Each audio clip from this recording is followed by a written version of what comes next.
안녕하세요. 저는 결혼 7개월 만에 이혼한 30대 여성입니다. 연애 기간보다 더 짧은 시간을 보내고 결혼을 끝내게 될 줄은 몰랐네요. 그게 가능하기도 하다는 걸 이번 경험을 통해서 처음 알았습니다. 기분이 썩 좋은 일은 아니지만 비도 오고 꿀꿀한 기분을 어디 달랠 곳이 없어서 사연을 써보고자 합니다. 날씨처럼 꿀꿀한 저의 사연 들어보시고 부디 여러분들은 저희 남편 같은 사람 안 만나셨으면 좋겠어요. 저는 치과 의사입니다. 동네 괜찮은 곳에 병원을 냈고 저 혼자 원장이어도 제법 운영이 잘 되는 치과였습니다. 남편을 만나게 된 건 의사 대 환자로서였어요. 남편이 저희 치과를 이용하기 시작한 다음부터 제게 적극적인 관심을 보여줬는데요. 처음에는 남편의 관심이 상당히 부담스러웠어요. 그런데 사적인 감정 때문에 환자를 따로 안 받는 건 의사로서 말이 안 되잖아요. 제가 정중히 거절하면 되는 마음이고 계속 밀어내다 보면 남편이 호의 표시를 그만하겠지 싶었어요. 그런데 남편은 치료를 다 끝냈는데도 한 번씩 우리 병원에 들러서 직원들에게 음료수 사주고 도시락을 쏘고 하더라고요. 한 번은 남편의 그런 행동에 따로 경고를 하기도 했었어요. 그만해달라고 말이죠. 근데 그 상황에서 남편은 오히려 제게 고백을 해버리더라고요. 저더러 따로 연락하는 남자나 맞선이 예정된 상대가 있는 게 아니라면 한 달만 만나달라고 하대요. 웃기게도 너무 사정을 하길래 제가 결국 알겠다고 하고 받아줬어요. 대신 한 달 뒤엔 그만해달라고 했죠. 그렇게 친구처럼 만나기 시작했는데 말도 안 되게 저는 남편의 매력에 빠져버렸습니다. 한 달이 끝났는데 남편이 제게 다시 고백을 했는데 그땐 제가 한 달 전과 다른 마음으로 받아주게 되었어요. 신기하게도 그 인연으로 결혼까지 하게 되었네요. 남편은 일반 중소기업 사원입니다. 시모는 남편 초등학생 때부터 시부랑 일찍 사별하고 혼자서 남편을 대학까지 졸업시켰다더군요. 시부가 돌아가신 이후 시모랑 남편은 참 어렵게 살았다고 했습니다. 시모 혼자서 남편 키우느라 장사도 하고 배달도 하고 설거지 등등 굳은 일은 다 하면서 말이죠. 그 얘기 들으니 만나보지도 못한 시모가 문득 존경스러웠습니다. 그런 엄마 밑에서 자란 자식인 남편의 인품은 안 봐도 훌륭할 거란 생각까지 들었죠. 근데 기대를 갖고 만난 시모의 첫인상은 제가 생각했던 것과는 많이 달랐습니다. 일단 성격이 당황스럽게도 좀 깐깐했어요. 약간 자격지심이 있는 것 같기도 했고요. 결혼 인사를 갔던 날 처음 만났는데요. 시모가 고생 많이 해온 사람처럼 생기긴 했더라고요. 시모 연세가 우리 엄마랑 동갑이라 들었는데 솔직히 연세를 몰랐더라면 저희 엄마보다 더 많아 보이긴 했습니다. 어쨌든 시모가 제게 처음 한 말이 꽤나 직설적이었기에 아직도 기억에 남아있는데요. 나는 우리 아들 정말 귀하게 키웠어요. 일확천금이 있어도 우리 아들이랑은 안 바꿀 정도로요. 우리 집 형편 안 좋다고 아가씨 집에서 우리 아들을 조금이라도 무시하거나 낮은 취급했다간 나 가만 안 있을 겁니다. 제가 간단한 인사를 드리자마자 시모한테 들었던 첫 대사였습니다. 경고였다고 표현하는 것이 더 적절하겠네요. 그런 시모를 자중시킨 건 남편이었어요. 남편도 시모의 갑작스러운 경고에 당황한 것 같더라고요. 그럴 리가요. 저희는 동등한 입장에서 결혼하려는 건데요. 저희 부모님도 돈으로 사람 판단하는 분 아니세요. 그런 게 걱정이시라면 너무 신경 쓰지 않으셔도 되세요. 그건 모르는 일이지요. 어느 집에서 치과 의사 하는 딸을 신혼집 한 채 못 해주는 집에 시집 보내고 싶어 하겠어요? 아직 젊어서 모르나 본데 결혼해본 어른들이라면 집안 형편에 대해 중요하게 생각해요. 엄마, 손님 모셔놓고 너무 말 세게 한다. 안 그러기로 약속했잖아. 그러지 말고 우리 밥부터 먹자. 시모가 저를 너무 대놓고 경계하자 남편이 시모를 계속 진정시켰습니다. 그래도 시모가 우리 결혼을 애초에 반대할 생각은 없었던 것 같았어요. 결혼 허락 못한다는 소린 안 하시더라고요. 그냥 좀 경계가 심했다 정도였어요. 어렵게 생계를 이어온 시모 입장에서는 아들이 기죽는 장가는 안 보내고 싶겠죠. 충분히 그럴 수 있다고 이해했습니다. 그리고 시모는 원래 좀 마음의 문을 닫고 있는 사람 같았어요. 저뿐만 아니라 남편에게 얘기를 할 때도 따뜻한 말씨로 대하는 건 아니더라고요. 어쩌면 만만하게 보이고 싶지 않아서 처음부터 나를 세우는 것 같기도 했습니다. 그래서 저희는 어렵지 않게 상견례 날짜까지 맞출 수 있었어요. 그런데 생각지도 못한 문제가 그때 처음 생겼는데요. 대화를 하는 내내 시모의 자격지심 말투가 조금씩 튀어나오더라고요. 저랑 남편은 젊으니까 시모가 하는 말을 어른이 해주는 조언이나 충고라고 생각하고 넘길 수 있거든요. 근데 나이 또래 사람에게 충고하는 말투를 사용하면 자칫 상대방의 반감을 불러일으킬 수 있단 말이죠. 저는 우리 아들이 워낙 좋다고 하니까 결혼시키는 겁니다. 저도 이 결혼 엎어진다고 아쉬울 거 없는 사람이에요. 그러니 우리가 그쪽에서 하는 만큼 혼수 못 맞춰준다고 해도 우리 아들 우습게 안 보셨으면 해요. 시모는 상견례 하는 동안 계속 이런 식으로 말을 했습니다. 시모가 나쁜 마음으로 저희 부모님을 대하는 게 아니라는 거 알지만 그래도 불안했어요.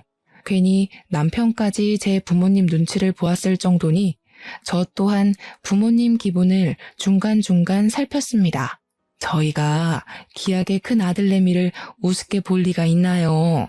있는 쪽이 더 부담을 하면 되니까 그런 걱정은 안 하셔도 돼요. 그저 우리 딸도 기하게 컸으니 예쁘게 좀 봐주셨으면 좋겠어요. 다행히도 친정 부모님이 시모의 마음을 좋게 이해를 해줘서 잘 넘어갔어요. 근데 아마 티만 안 났을 뿐 부모님도 마음이 안 좋으셨을 겁니다. 시모가 형편 차이 때문에 저를 너무 안 좋게 보는 것이 상견례 내내 속상했을지도 모르죠. 그래도 숨막히던 상견례가 무사히 끝나서 다행이었어요. 그날 식사는 우리 부모님이 계산하려고 했는데 시모가 아득바득 우겨서 시모가 사는 걸로 했습니다.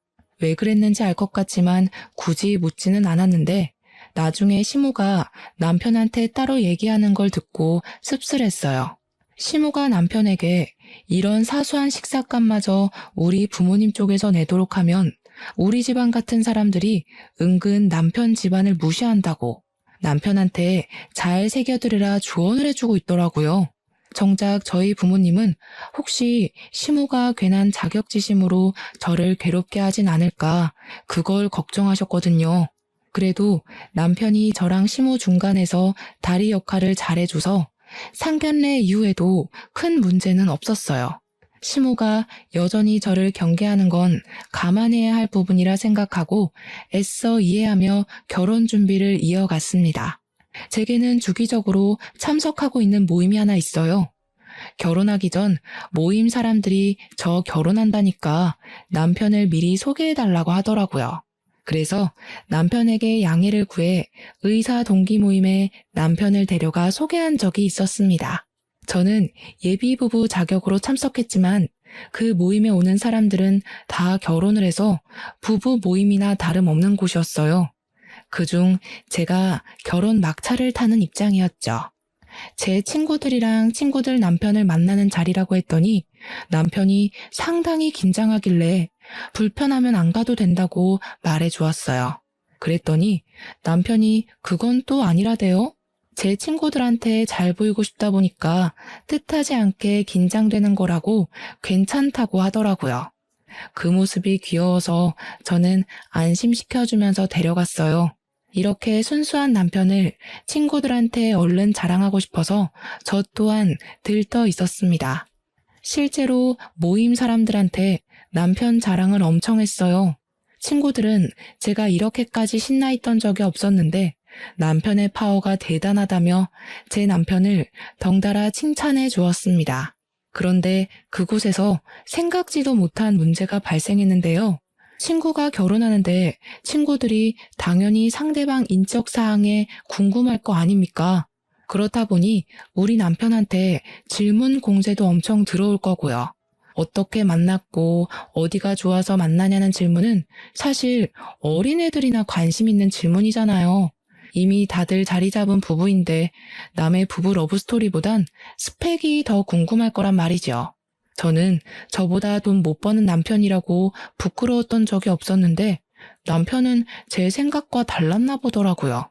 친구들과 친구들 남편의 직업, 집안 배경, 말로 주고받는 돈의 액수 등을 들으면서 남편이 저도 모르게 기가 좀 죽은 듯 했습니다.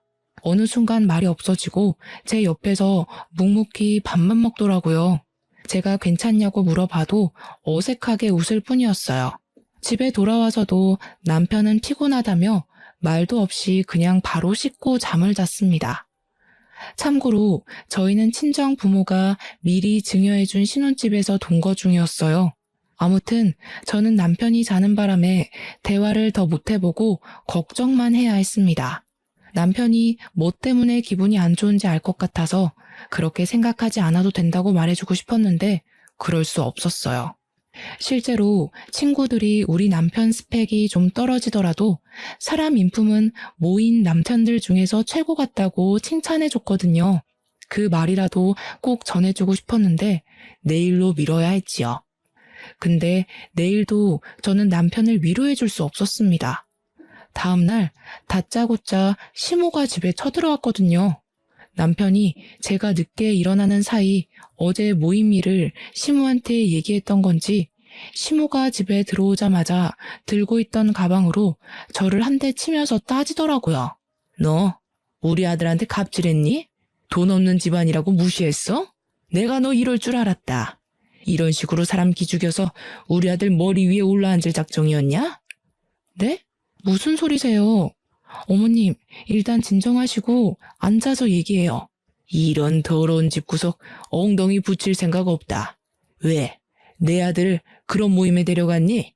어떤 취급받을지 뻔히 알면서 그런 잘난 사람들 앞에 내 아들을 왜 데려가? 그건 어머님이 오해하신 거예요. 남편도 오해하고 잘못 말씀드렸나 보네요. 그런 거 아니고요. 실제로 저희 친구들이 남편 보고 괜찮은 사람이라고 칭찬했어요. 그딴 아부 떨면 우리 같은 사람이 해볼쭉하고 좋아해 줄 거라 생각했니? 이 결혼하지 마라. 시고 올리기도 전에 우리 아들 기죽이는 며느리한테 절대 내 아들 안 보낸다. 기상하자마자 대체 이게 뭔 상황인지 그저 어안이 벙벙했습니다. 시모한테 해명하면서도 제가 무슨 말을 하고 있는지 헷갈렸죠. 시모의 갑작스러운 선포는 결혼식까지 일주일이 남은 상황이어서 더 당황스러웠어요.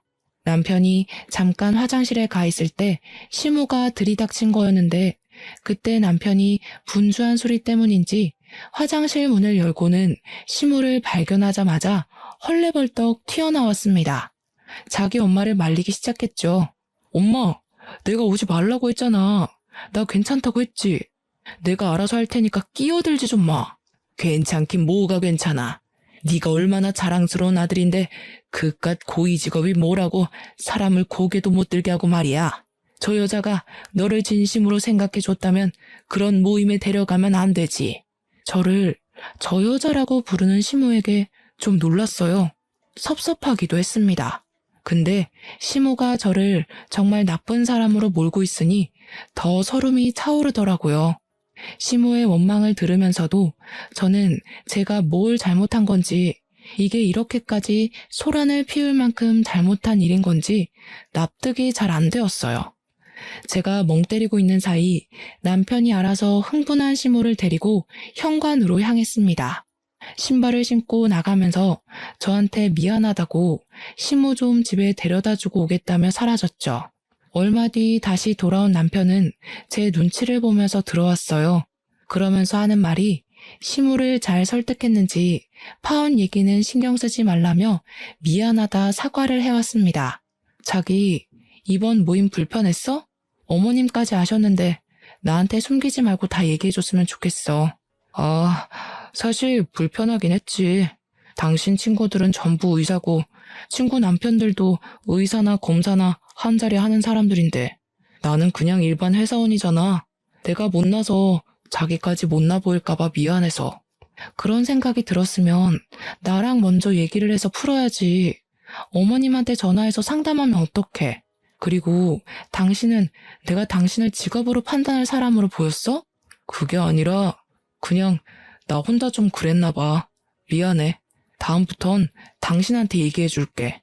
저는 남편에게 다시 한번 제 생각을 전하면서 남편의 있는 그대로의 모습을 사랑한다고 말해 주었어요. 마치 사춘기 아들을 달래는 기분이 들어서 조금 황당하기까지 했네요. 어쨌든 남편은 제 마음을 알아준 건지 지난 날을 돌아보면서 반성하였습니다. 그렇게 저희 결혼 준비는 잠깐의 방황을 해결하고 무사히 진행되었죠. 결혼식을 올리고 신혼여행 다녀올 때까지 계속 정신이 없었어요. 신혼여행 이후 한 달 정도는 신혼살림을 정리하는 데에 시간을 거의 다 뺏겼을 정도였습니다. 어느 순간부터 좀 한가해졌다고 느꼈을 때 사실 집들이를 할 수 있었는데도 저는 일부러 집들이를 생략했어요. 제 친구들이 집들이 언제 하냐고 기다리고 있었거든요. 친구들도 결혼하고 나서 집들이를 했고 어떻게 보면 저희 모임 사람들은 거의 당연하게 집으로 사람들을 초대했던 것 같습니다. 그런데 그걸 저는 안 하겠다고 했어요. 이유는 남편을 생각해서였습니다. 그 모임 사람들 때문에 결혼하기 전 처음으로 다퉈봤는데 다툼의 원흉을 굳이 또 불러서 남편과 제 사이의 불안을 다시 만들고 싶진 않았어요. 아무래도 남편이 기죽었던 것이 마음에 걸리더라고요. 그래서 저는 친구들에게 일일이 전화를 돌리면서 집들이를 못하게 된 사정을 설명했어요. 남편 때문이라고는 안 했고 그저 제가 바쁜 일정 때문에 어려울 것 같다고만 했죠. 그런데 제가 친구들에게 전화를 돌리는 걸 남편이 봤나 보더라고요. 전화를 다 돌리고 방에 들어갔더니 남편이 토라져서 제가 말을 걸어도 안 쳐다보는 겁니다. 그래서 저도 더 끈질기게 남편을 건드렸어요. 우리 서로 불만 있으면 대화로 풀자 했지 않냐고 했더니 남편이 결국 제게 할 말을 했는데요. 괜찮다더니 결국 날 친구들한테 소개하기 창피했던 거야? 왜? 친구들이 무슨 저런 남편을 만났냐고 당신이 아깝대? 그게 무슨 소리야. 내 친구들은 당신 좋게 본다니까? 사실도 아닌 말로 왜 자꾸 마음대로 상상해. 나는 당신이 불편할까봐 더 이상 신경 쓰이는 상황 안 만들려고 했던 거야. 내가 불편할까봐 그런 거 맞아? 당신이 불편해서 안 부르는 거 아니고 난 이제 당신 진심이 뭔지 모르겠다. 남편은 집들이에 대해서 갑자기 또 자격지심 장난 아닌 소리를 하더라고요. 제가 솔직하게 얘기를 해주고 그런 거 아니라고 왜 꼬아서 생각하냐 하는데도 남편은 더 이상 저랑 대화를 안 하고 싶다며 자리를 떠버렸습니다. 근데 웃긴 게 그렇게 혼자 삐쳤다가 시간 좀 지나면 혼자 풀려요. 이게 몇 번 반복이 되었었는데 어느 순간부턴 저도 지쳐서 그냥 내버려뒀습니다.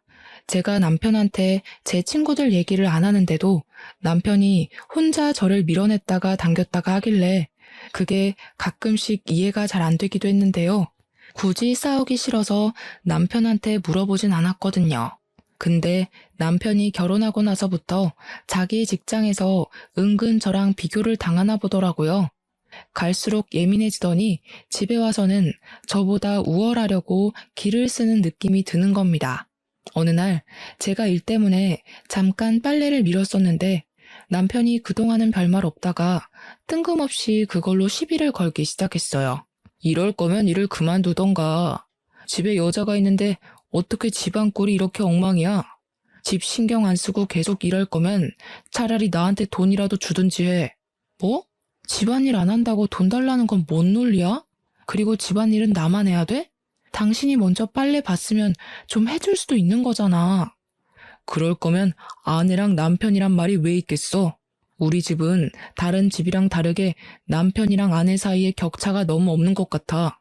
그러니까 내가 어디 가서 길을 못 펴는 거야. 집안의 가장은 난데 어디에서도 인정받을 부분이 없잖아. 당신 갈수록 이상해지는 거 알아? 직장에서 무슨 소리를 듣는 거야? 왜 이렇게 일만 다녀오면 예민해져서 난리야. 아, 됐고. 그래서 하고 싶은 말이 뭔데? 당신만 바깥일하고 나는 집안일만 했으면 좋겠다는 거야? 그래. 그게 부부 역할이 맞는 거지. 솔직하게 말하자면 나도 당신한테 남편 대우 받고 싶어. 당신이 나보다 수익이 많으니까 어쩔 수 없이 내가 꿀리잖아.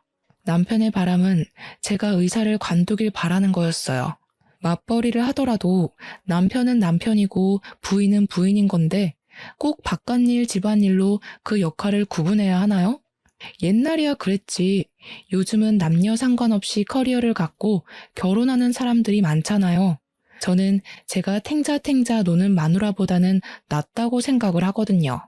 남편의 제안은 정말 터무니없고 철없기만 해서 그냥 못 들은 걸로 하겠다고 하고 무시해버렸어요. 근데 남편이 제가 무시한 것 때문에 또 자존심 상했나 보더라고요. 어느 날부터 저랑 마주할 때마다 드러내는 태도나 표정이 어색했습니다.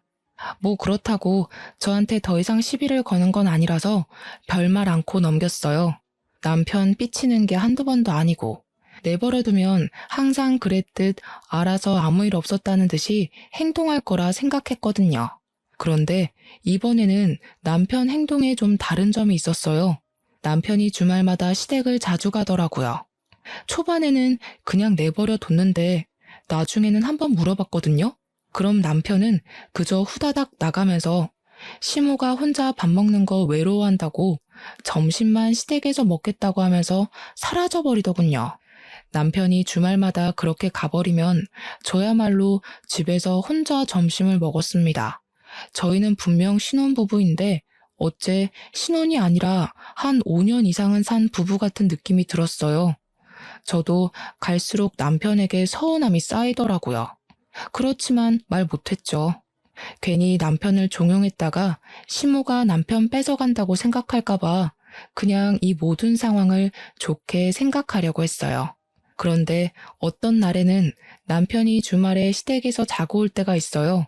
평일에는 출근을 해야 하니까 당연히 직장이랑 가까운 신혼집에서 먹는데 주말만 되면 마치 두 집 살림이라도 하는 것처럼 시댁에서 먹고 자고 합니다. 이 상황이 꽤 길게 반복되니까 나중에는 시모가 제 남자를 뺏은 것처럼 느껴지다가 더 나중에는 제가 시모의 남자를 뺏은 건가? 하는 기분까지 들었어요. 제게 삐쳐있던 남편을 그냥 내버려 두려고 했는데 이건 좀 아닌 것 같아서 또 자고 온다는 남편의 앞길을 가로막은 적도 있었습니다. 나랑 얘기 좀 해. 주말마다 어머님 집에 간 거 벌써 한 달이 넘었어. 나랑 이대로 멀어질 작정인 거야? 이젠 나랑 화해하기도 싫어? 너도 잘못 없다고 생각하고 나도 잘못 없다고 생각하는데 이 상황에서 무슨 화해를 해. 그냥 서로 마음에 안 드는 거 굳이 맞추려고 하지 말자는 거지. 그런 사람이랑 평일 내내 같이 있는 것도 숨 막히는데 주말까지 한 지붕 아래 있으라고? 우리 부부잖아. 안 맞는 게 있으면 어떻게 해서든 대화로 풀어야지. 이렇게 주말마다 시댁을 가 있으면 어머님이 날 뭐라고 생각하시겠어. 남편더러 가지 말라고 했더니 남편은 기어코 집을 나가버렸습니다. 저랑 대화가 끝나지도 않았는데 말이죠. 그리고 이 사실을 남편이 또 시모에게 말했나 봐요. 어김없이 시모한테서 전화가 왔는데요. 너 내 아들한테 우리 집 온다고 한 소리 했니? 우리 아들 잡고 살 작정인 거야? 그럼 그렇지. 네가 우리 아들을 남편으로 안 보고 네 발 아래로 봤으니까 그렇게 함부로 사람을 지지고 볶겠지. 어머님, 도대체 남편이랑 저한테 왜 이러시는 거예요? 제가 남편 무시한 적 없다고 몇 번을 말씀드려요. 남편 좀 보내주세요. 어머님이야말로 계속 남편한테 쓸데없는 소리 하시니까 남편이 줏대 없이 흔들리는 거 아니에요. 이 봐라. 이젠 시엠이고 뭐고 없다 이거지? 아무리 의사라도 사람을 이렇게 무시할 순 없다. 우리 아들이 평일 내내 스트레스 받는 것 같던데 주말에는 좀 쉬게 놔둬라. 매정하게 전화를 끄는 시모는 끝내 남편 좀 바꿔달라는 제 말을 다 무시해버렸어요. 남편은 제 연락을 아예 받지 않았습니다. 그러다 어김없이 일요일 저녁이 되면 신혼집으로 돌아오는데 제가 무슨 말이라도 걸까 싶은지 화장실 갔다가 바로 잠자리에 들어요. 당시 저희가 결혼한 지 6개월 정도 되던 때였거든요. 이런 저희 모습을 신혼부부라고 할 수 있는 걸까요? 혹시 남편이 시모를 핑계대고 다른 데서 바람을 피우고 있는 건 아닌가 하는 생각도 해봤는데요. 그러기엔 시모의 간섭이 너무 많아서 불륜일 수가 없겠더라고요. 어쨌든 저는 누구보다 행복한 시간을 보내야 할 새 신부임에도 이혼을 앞둔 사람처럼 쓸쓸한 시간을 보내야 했습니다. 그렇게 어느 평일날이었어요. 여느 때처럼 출근을 했는데 갑자기 병원으로 경찰들이 들이닥치더라고요.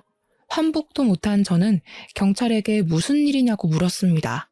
그랬더니 경찰이 뜬금없이 거짓 청구 신고로 수사를 하겠다는 겁니다. 잠깐만요. 거짓 청구라뇨. 저희 병원에서 거짓 청구를 했다는 말씀이세요?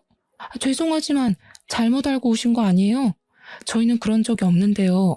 제가 경찰의 말에 강력하게 부정을 표현하자 경찰이 저를 훑어보더니 여기 원장이냐고 묻더군요. 그래서 제가 원장이라고 했더니 경찰이 자세한 신고 내용을 말해 주었습니다.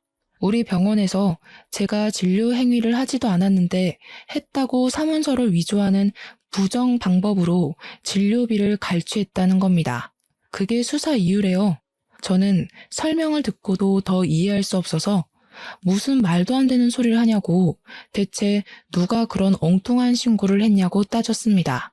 그러나 경찰은 제 말을 더 듣지 않고 경찰서 가서 얘기하라며 저를 데려갔죠. 그 사이에 저희 병원은 압수수색을 당했습니다. 저 살면서 경찰서에 가본 건 처음이었어요. 무척 당황스럽기도 했고 또 무섭기도 하더라고요. 저는 절대 범법 행위를 한 적이 없지만 만약 제 누명이 억울하게 죄로 성립된다면 저는 바로 의사면허가 정지되거든요. 징계를 받을 수도 있고요. 그런데도 저는 경찰이 제게 뭐라고 묻는 말에 모르는 사실이라 모른다고 말할 수밖에 없었어요. 경찰들이 모른다는 말을 제일 싫어한다고 하대요. 하지만 저는 진짜 모르는데 어떡합니까? 제 말을 믿어주지 않는 경찰을 앞에 두고 저는 답답함에 가슴을 쳐야 했습니다. 대체 어떻게 된 일인지 알 수도 없고 가늠도 안 되었어요. 그저 어쩌다가 내 꼴이 이렇게 된 건가 스트레스 받기만 했죠. 그리고 1시간 조금 넘은 시간 뒤 실제 압수수색에서 증거 자료가 나왔다고 하는 겁니다. 그 사실을 듣고 제가 얼마나 놀랐는지 몰라요. 그것 때문에 경찰이 저를 더 거짓말쟁이로 보더라고요. 증거 자료는 환자 한 명이 병원에 내원하지도 않은 날짜에 후속 처리 진료가 되어 있는 기록지라 했습니다. 그것을 통해 요양급여 비용을 추가 청구했다고 되어 있는 자료들이었죠. 그 환자가 이 사실을 알고 병원 측에 얘기를 해서 들통이 나게 된 거라는데 저는 정말 하나도 모르는 얘기였어요. 이보세요, 경찰 선생님. 대체 그분이 누군데요? 저는 모르는 사실이라고요. 제가 거기 원장인데 그런 비리도 몰랐겠어요? 제가 그런 짓 저지를 사람인지 아닌지 더 꼼꼼하게 확인해 보세요. 고작 그 자료 하나 가지고 사람 억울하게 하지 말고요. 저도 큰 소리를 낼 생각은 아니었는데 그대로 가만히 있다가는 제가 완전 호구되겠더라고요. 그래서 항의할 수 있을 만큼 길을 썼습니다. 답답해서 경찰한테 계속 따졌더니 결국 경찰이 신고자를 알려주었는데요. 당황스럽게도 신고자는 우리 치과에 일하는 치위생사 선생님이었어요. 우리 병원의 치위생사는 총 3명입니다. 치위생사 선생님들은 저랑 같이 일한 연차가 기본 2년은 되어요. 그래서 제가 그 선생님들 성격을 모르지도 않고 대충 어떤 사람들인지도 알고 있습니다. 그 선생님들 중 한 명이 신고했다는 건데 제가 평소 생각하고 있는 선생님들 인품을 떠올리면 그럴 만한 인물들이 없어요. 그럴 리가 없어서 저는 당장 그 신고자를 불러달라 했지만 신고자 보호법 때문에 그럴 수 없다고 하더라고요. 저 이대로면 꼼짝없이 의사면허 정지되는 걸 두고 볼 수밖에 없는 실정이었어요. 그 사이 제 사정이 남편한테 전달되어서 남편이 경찰서로 찾아왔는데요. 그래도 가족이라고 남편을 보자마자 마음 한편에 무서웠던 감정이 사르르 녹더라고요. 저는 제 억울한 사정을 남편한테 호소하면서 결국 눈물을 보이고 말았습니다. 우리 부부 한동안 다퉈서 말도 잘 안 섞었었는데 어려운 처지에 처하니까 냉각 끼고 뭐고 그런 건 전혀 개의치 않아지더라고요. 저 못지않게 놀랐던 남편이 저를 달래주는데 걱정을 많이 해줘서 고마웠어요. 든든하기도 했고요. 그런데 그것도 아주 잠깐의 감동이었습니다. 남편이 뜬금없이 황당한 소리를 하더라고요. 이참에 잘 됐어. 내가 일하면 되잖아. 당신은 그냥 집에서 푹 쉬면서 집안일 하면 되지. 너무 걱정 마. 내가 당신 평생 먹여 살릴 수 있어. 이렇게 그만두는 것보단 당신이 당신 손으로 직접 의사직을 내려놓는 게 좋았을 것 같은데 그건 좀 속상하겠다. 이게 지금 제 상황에 알맞은 위로인가요? 어째서인지 남편은 제가 일을 못하게 된 것에 대해 그리 속상해하는 것 같지 않았어요.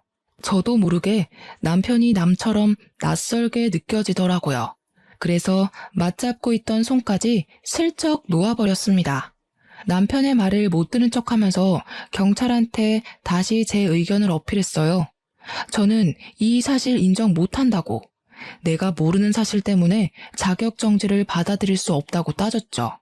그러면서 지금 이 상황에 대해 소송할 거라고도 했습니다. 그랬더니 갑자기 경찰이 아닌 남편이 나서서 저를 말리는 거 아니겠어요? 무슨 소송을 한다고. 어차피 완전 그만두게 되는 것도 아니고 6개월 정지 후에 풀릴 거잖아. 소송하려면 변호사 선임도 해야 되는데 왜 굳이 그런 쓸데없는 데 돈을 날려? 싫어. 내가 하지도 않은 짓 때문에 죗값을 받아야 되는데 당신은 당신 와이프가 억울하게 누명 쓰는 거에 대해서 속상하지 않아? 어떻게 아무것도 안 해보고 바로 인정을 할 수가 있어? 설마 내가 진짜 범법행위 저질렀다고 생각하는 거야? 그런 게 아니라 더 깊게 파고들면 그만큼 조사가 오래 진행되니까 그렇지. 그럼 당신 더 속상할 거잖아. 나는 당신 기분 걱정해서 얼른 넘기고 싶었던 거야. 그냥 6개월만 휴가 받았다고 생각하고 쉬면 안 되겠어? 남편이 저를 생각해서 말하는 내용은 전혀 저를 염두에 둔 생각이 아니었어요. 남편은 제 기분을 걱정해서라고 말을 했지만 제가 보기엔 남편이 이 상황을 빨리 넘기고 싶어 하는 것처럼 보였습니다. 설마 늘 내가 일을 그만뒀으면 좋겠다고 생각하던 사람이라서 막상 일 못하게 되니 그게 좋은 건가? 싶은 생각도 들었어요. 만약 그런 거라면 정말 너무 서운했습니다. 와이프가 누명을 쓰고 경찰서까지 왔는데 이 와중에도 자기 생각밖에 안 했다는 거잖아요. 제 생각이 정확하다는 증거는 없었지만 한번 그 생각이 들자 남편이 꼴도 보기 싫어졌어요. 그래서 저는 경찰서를 더 떠날 생각을 안 했습니다. 제가 버티고 앉아있자 제 고집을 못 이긴 남편이 한숨을 쉬더라고요. 그러더니 잠깐 화장실 다녀오겠다고 자리를 뜨는 겁니다.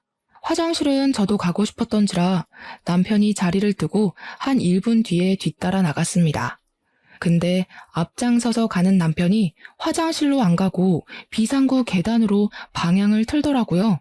그걸 보고도 별 생각 안 할 수는 있는데 왠지 모르게 기분이 찝찝했어요. 남편에 대해 수상쩍은 마음도 아까부터 갖고 있었고요. 그렇다 보니까 저도 모르게 남편처럼 방향을 틀게 되는 겁니다. 기척을 죽이고 비상구로 몰래 발을 들였는데 그때 남편이 누군가와 통화하는 걸 엿듣게 되었어요. 큰일 났어. 지금 와이프가 소송하겠다고 난리야. 그럼 우리 짓인 거 다 걸리는 거 아니야? 그 치위생사 입 제대로 막은 거 맞아? 갑자기 우리 배신해서 다 밝히면 나 깜빵 가야 되잖아. 아, 그건 싫다고. 아유, 걱정 말라니까 그러네. 그 치과 선생님은 자기가 300만 원이나 처먹었으면서 양심 있으면 입을 열면 안 되지. 이 엄마가 우리 아들 깜빵 보낼 짓을 저지르겠어? 소송해봤자 증거가 확실히 있는데 자기가 무슨 수로 승소를 해? 걱정하지 마. 저 그 자리에서 제가 잘못 들었나 싶었습니다. 분명 남편 목소리랑 심호 음성이 맞았는데도 제가 어디에 현혹되어 환청을 듣는 건 아닌지 몇 번이고 정신을 차렸어요. 그런데도 제 귀에 들렸던 둘의 통화 내용은 사실이 맞았고 그건 제게 너무 큰 충격이었습니다. 어처구니 없게도 제게 누명을 씌운 사람들이 심호랑 남편이었어요. 우리 병원 치의생사한테 돈을 줬다고 하는 것 보니 어떤 선생님인지도 가늠이 되더라고요. 우리 치과에 좀 못 사는 치의생사 선생님이 계세요. 그 선생님이 치의생사 일을 하면서도 저녁에는 집에서 부업을 한다고 했거든요. 홀어머니를 모시고 월세 사는 친구라 돈 모으는데 중요하다는 말을 들었었습니다. 그래서 시모가 말하는 그 300만 원이란 돈에 가장 흔들렸을 선생님일 거예요. 남편이랑 시모가 제 치과를 종종 들락거렸었는데 그 때문에 저희 선생님들과 안면 트면서 지냈거든요. 시모가 제게 누명을 씌울 작정이었다면 아마 선생님들 성향을 파악해서 돈으로 유혹하기 쉬운 선생님을 골랐을 겁니다. 그리곤 자기네들이 사문서 위조한 자료를 그 선생님에게 부탁해 일을 꾸며달라 했겠죠. 어떻게 가족이란 사람들이 이런 짓을 벌일 수 있단 말인가요? 저는 남편을 깔본 적이 없는데 그런 취급을 받으면서 이렇게 경찰서까지 방문을 해야 하는 것이 너무 비정상적인 상황이지 않습니까? 듣자 하니 시모는 제가 남편보다 돈을 월등하게 벌고 있는 것도 마음에 안 들었고 자꾸 남편이 저랑 비교당하면서 기죽는 게 싫었겠죠. 또 남편이 제 머리 위에서 떵떵거리고 살았으면 좋겠는 마음에 이런 말도 안 되는 짓을 꾸민 거겠죠. 그 못된 욕망이 얼마나 강했으면 이런 짓까지 벌일 수 있는 건지 저는 그저 이 상황이 너무 충격적이라 더는 이해해 줄 수가 없었어요. 비상구에서 엿듣는 걸 그만하고 저는 당장 비상구로 쳐들어가 남편의 뒤통수를 휘갈겼습니다. 구석에 처박혀서 발을 동동 구르고 있던 남편이 놀라면서 비명을 악 질렀어요. 저를 돌아본 남편 얼굴이 급격히 창백해졌는데 꼴 좋았습니다. 정말 실망이다. 그놈의 자격지심이란 게 이렇게 무서운 건 줄 몰랐네. 그냥 사람 대 사람으로 지낼 순 없었어? 나는 한 번도 당신을 못났다고 생각한 적 없는데 내가 세상에서 제일 찌질한 새끼랑 살고 있었구나. 이제 보니까 당신 못난 거 맞다.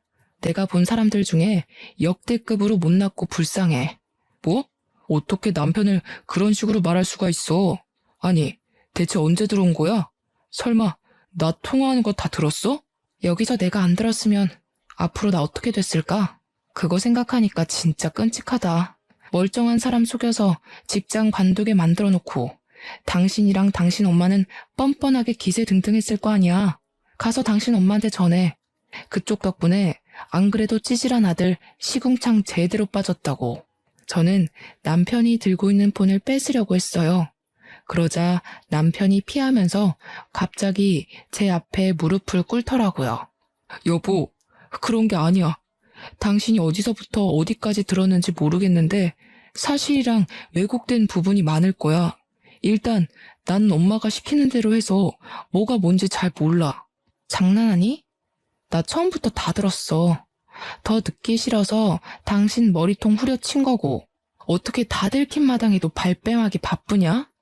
정신이 똑바로 박혔으면 사과 먼저 해야 되는 거 아니야? 아, 미안해. 진짜 미안해. 근데 난 진짜 엄마가 시키는 대로 해서 아무것도 몰라. 네가 우리 엄마랑 통화해봐. 남편이 아직 끊기지 않은 휴대폰을 제게 내밀었어요. 잘됐다 싶어서 저 바로 시무랑 통화를 했죠. 어머님 아들이 깜빵 갈지 안 갈지를 왜 어머님이 정해요? 안타깝게도 어머님 아들은 어머님 때문에 깜빵 가게 될 거예요. 저를 그렇게 일 관두게 만들고 싶었어요. 그런데 머리 쓸 시간 있으면 아들 의사 시키는데 기를 쓰지 그러셨어요. 왜 엄한 사람을 아들 아래 두려고 하신대? 너 일단 진정해봐라.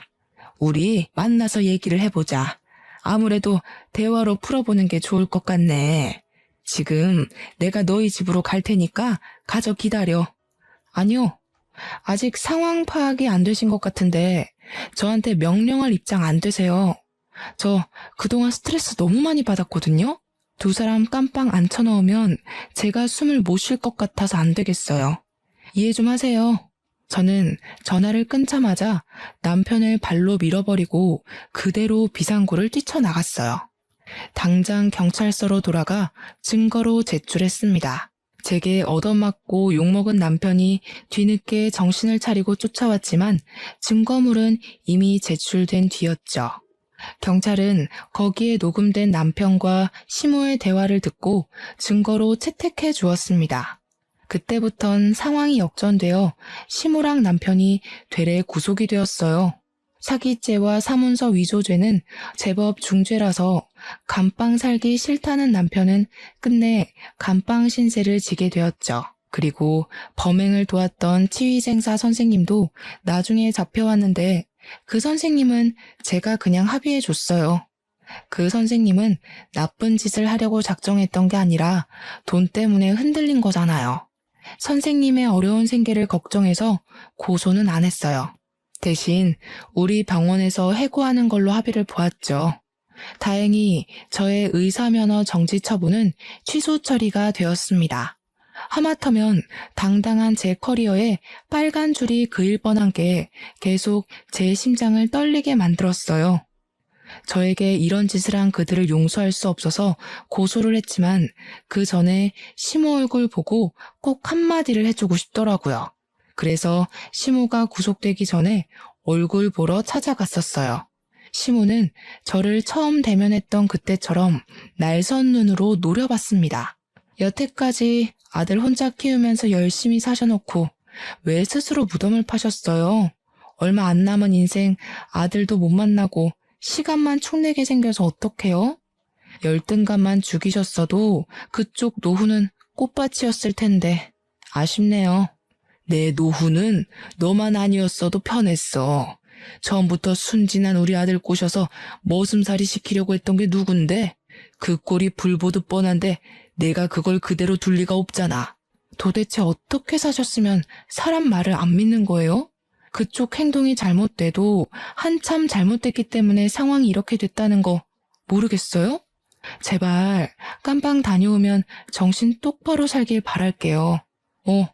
출소할 때까지 그쪽 다 늙은 몸뚱어리가 버텨줄 줄 모르겠지만 시모는 제 모습이 사라질 때까지 목청 나가도록 저주를 입에 담다가 경찰에게 경고를 받고 조용해졌습니다. 그 뒤로 그들 소식은 잘 모르고요. 저는 개인적으로 병원을 이전하기로 했어요. 전 시모와 전 남편이 출소하고 나와도 저를 찾지 못했으면 싶었거든요. 같이 일하던 선생님들은 고맙게도 제가 이전하는 병원으로 같이 와주었습니다. 현재는 이전한 병원을 정리하면서 새 선생님 한 분을 더 고용하느라 아주 정신없는 나날을 보내고 있어요.